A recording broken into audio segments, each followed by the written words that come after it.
Сәлем достар, бүгін біз сіздермен дамыту кітапшасына бір планшетін таңдайтын боламыз. Яғни бұл планшетіміз біздің санауды үйретуге арналған және түстерді тануға арналған. Енді бізге қажет заттар.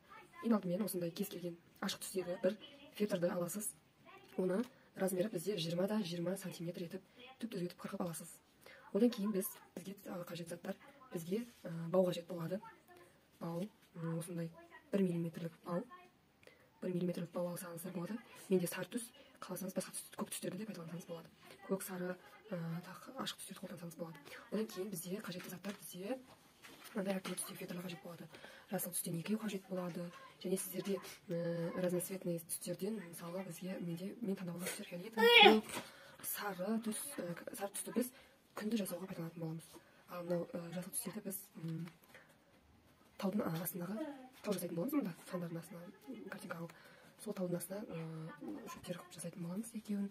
Және бізге сұр түстер де қажет болады тау жасауға, көрсететін боламын. Одан кейін мынандай қою көк, ашық көк свет, розовый, осы түсін алғандықтан осы түстерді қостым. Мынандай жасыл түс қажет болады.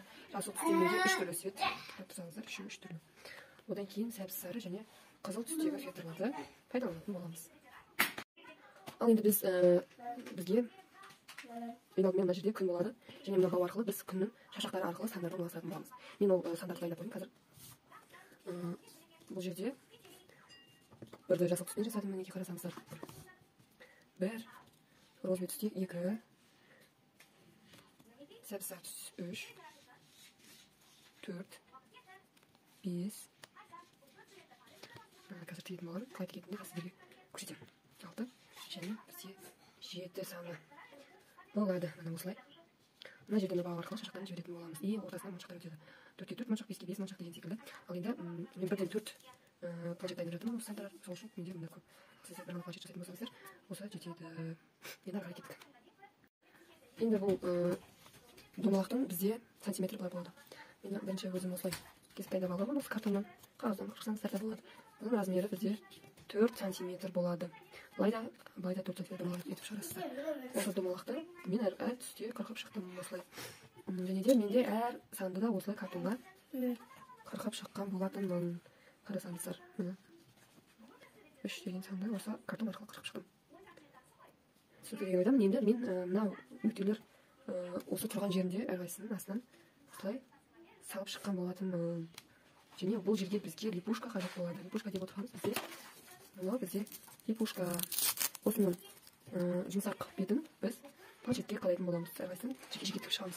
Және мен бұны қазір сүйкімдетіп домалақша етіп кесіп шығамын қайшымен. Көрсетемін. Және мынау бізде қатты бөлігін біз сандарға тігіп шығатын боламыз. Және бұл санға емес, бұл бізде бір бөлігі. Және біз екінші бөлігін ақ түсті болмаса молочный түстегі фильтрға осылай тігіп шығатын боламыз. Және мен бұны мынандай бізде осындай қайшымен, алма болып шығатын қайшымен айнасын қырқып шығатын боламын ең соңында. Көрсетемін. Енді мен бұл тіккенімді мына жібін екінші бетіне ауыстырамын.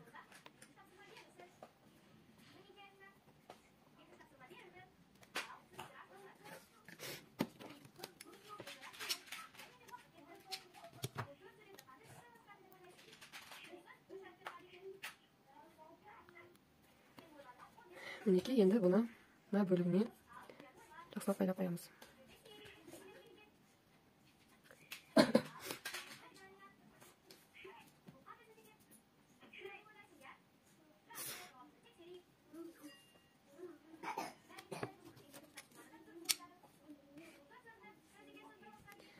Осылай барлық сандарды тігіп, осылай екінші бөлігіне инемен ауыстырып, жақсылап 2-3 рет мықтап байлап қоясыздар.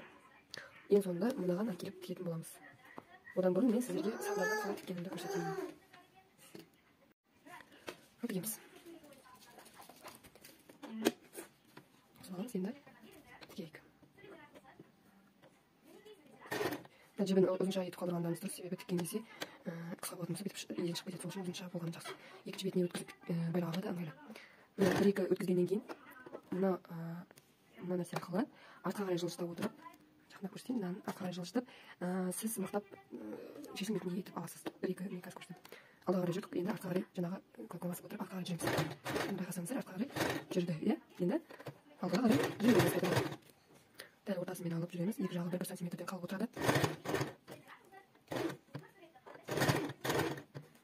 Түзу етіп тіксеңіздер, бұйымыңыз әкеліп шығады.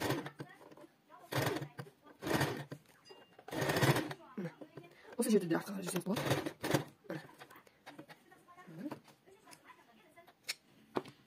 Мінекей біздің бесіміз. Енді мына жіпті артқа жағын өткізіп аламыз, арқасына өткіземіз. Жуанение пайдаланғандан жөн.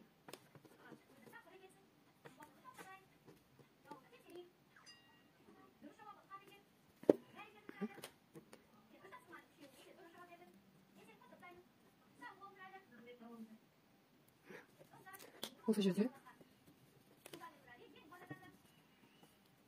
жақсылап байлап аламыз.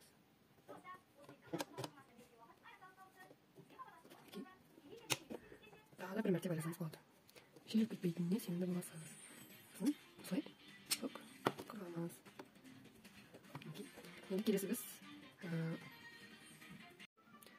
сандарымызды дайындап алдық. Енді бұны мынадай фетрға тегін боламыз. Оңшы бірінші осылай қойып балына қайшымен қырқып шығатын боламыз. Қырқамыз.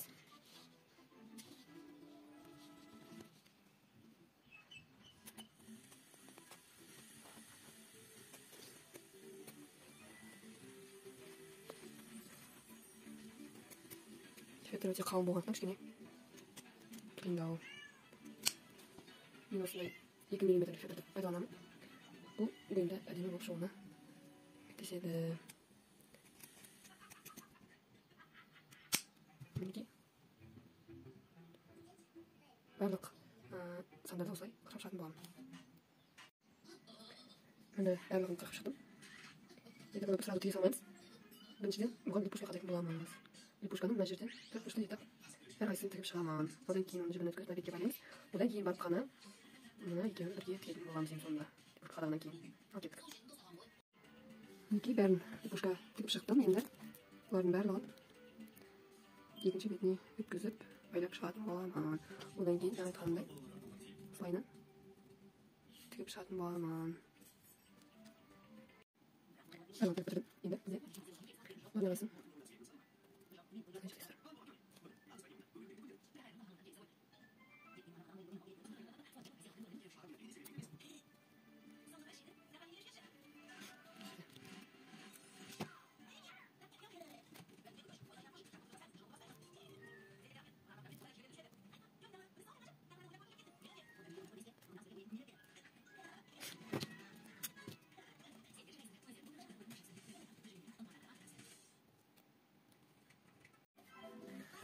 Мінекей енді бізде барлығын тігіп шықтым.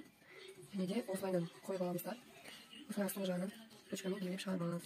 Ручкамен барлығын астынан белгілеп шығасыз. И осы жерге липушкадан жұмсақ жағын тігетін боламыз. Барлығынан. Мен мынандай күн қырқып алдым.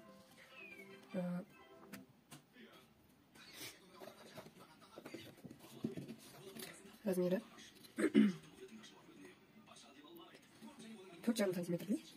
Және мына жағын қайшымен былай қырқып шығасыздар. Және де мынадай фетрден осылай тіктім, қырқып шықтым. Және мынадай кісіне қар, кіші тау мына жерде тұратын болады. Мен мынадай етіп астыңғы жағын шөбін қырқып алдым. Енді бізге бал керек болады. Балаларды қырқып шықтым. Балаларды осылай орналастырып шығатын боламыз. Бізде 7 цифраға 7 бал қырқым. Оның ұзындығы 17 сантиметр. 17 сантиметр. Енді біз осыны екі жағын болатын боламыз былайынан. Тағы бұзамыз болады.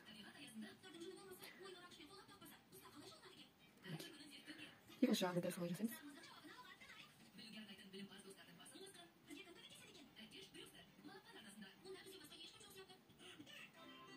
Мінекей екі жағы болған осындай дүние шықты. Енді осыны мынау күннің астына тігетін боламыз. Және екінші жағын липушкаға астына жіберіп тігетін боламыз. Күннің астына тігіп жібереміз, және липушкаға астына тігіп жіберетін боламыз. Мінекей бізде шамалап қалдық. Ол жақтарын қадап шықтым. Енді липушкасын тігіп шығу қалды. Бізде тартып істеу керек болады. Камераны байлаймыз.